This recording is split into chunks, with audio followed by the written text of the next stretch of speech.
we have Simon. He works for Guitar Point. They brought two 64 Strats, which is really cool.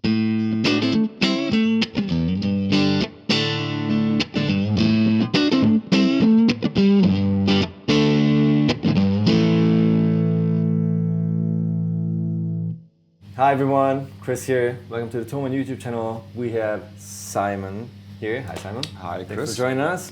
Simon's here in the name of Guitar Point. Exactly. He works for Guitar Point, and if you don't know this store, it's probably the most awesome place to go in Europe if you want vintage instruments. They have Detlef Alter is probably one of the greatest gurus here in Europe.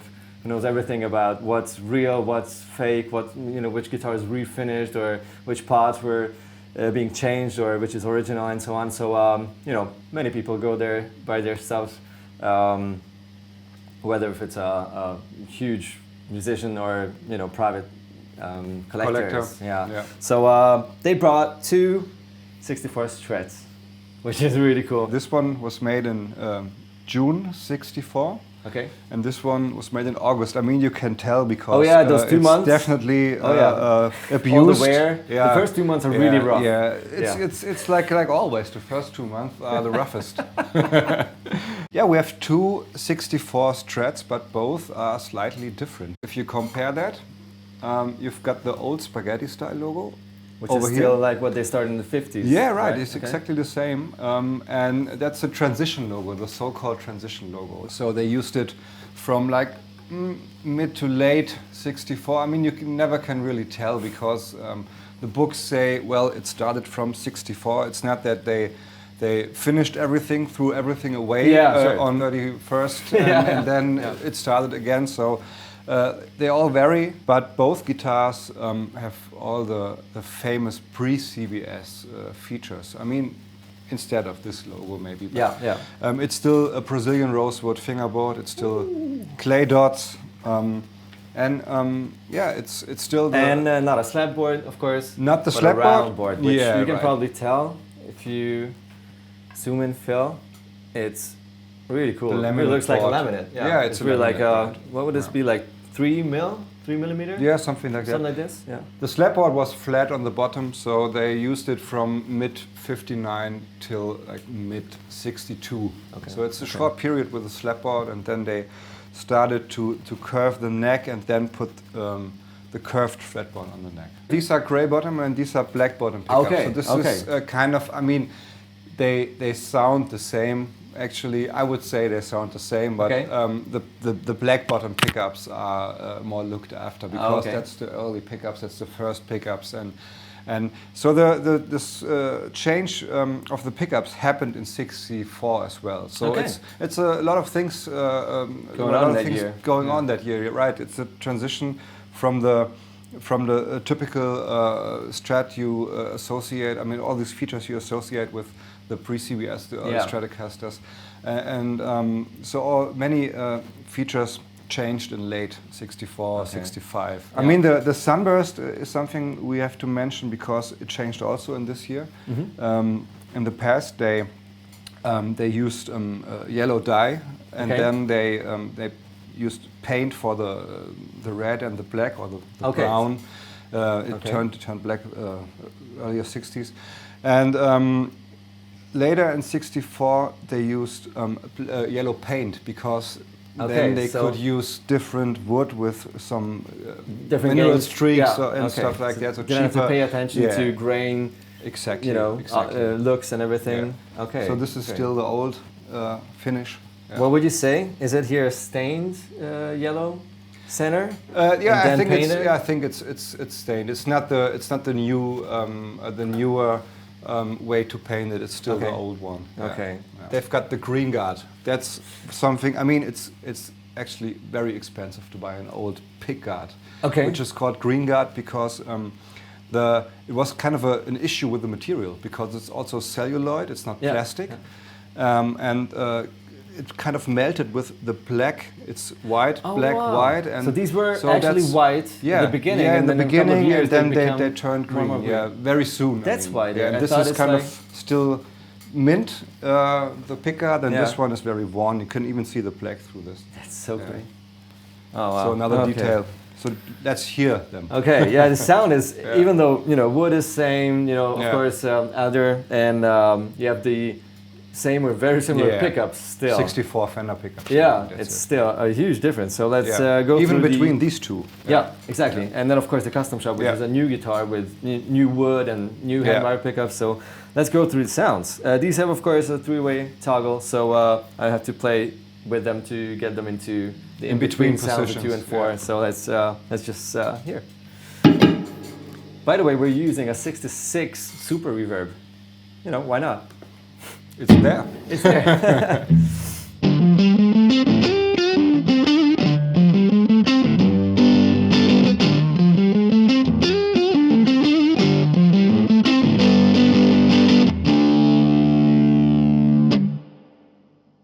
Holy moly. Oh man.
Okie dokie.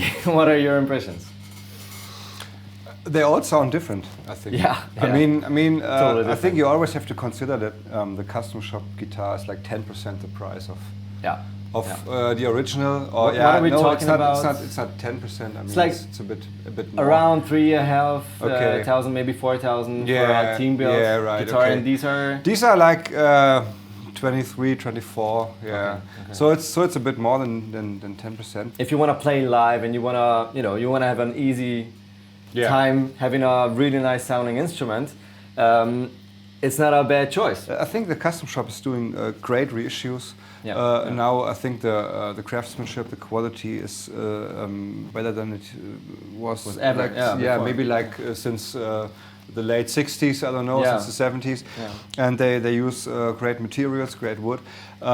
So I think sometimes they're, of course, this one is much easier to play because of the frets. That's these crazy, man. These both are refretted, but they used vintage frets to replace the original worn frets. I took 2 guitars with me because both guitars are totally different. I mean, they sound different, although they're both 64s. Yeah. They're in 2 different conditions. We've got the different logo and everything, but still, at the moment we have 5 64 Strats in stock, and they all 5 are totally different. Yeah. Of course, if you're not willing or not able to spend 20 plus, even like 30 plus K for a guitar, please don't make me cry. Then I think you're good with a Custom Shop guitar. So that's as close as you can get buying a new Fender, to a new vintage, to a real vintage. Like the modern C Fender shape is way closer to this profile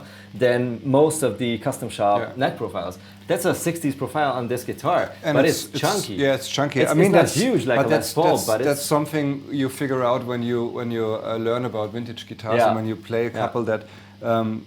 What the Custom Shop or what they trying to sell us for original shapes is very often not really authentic.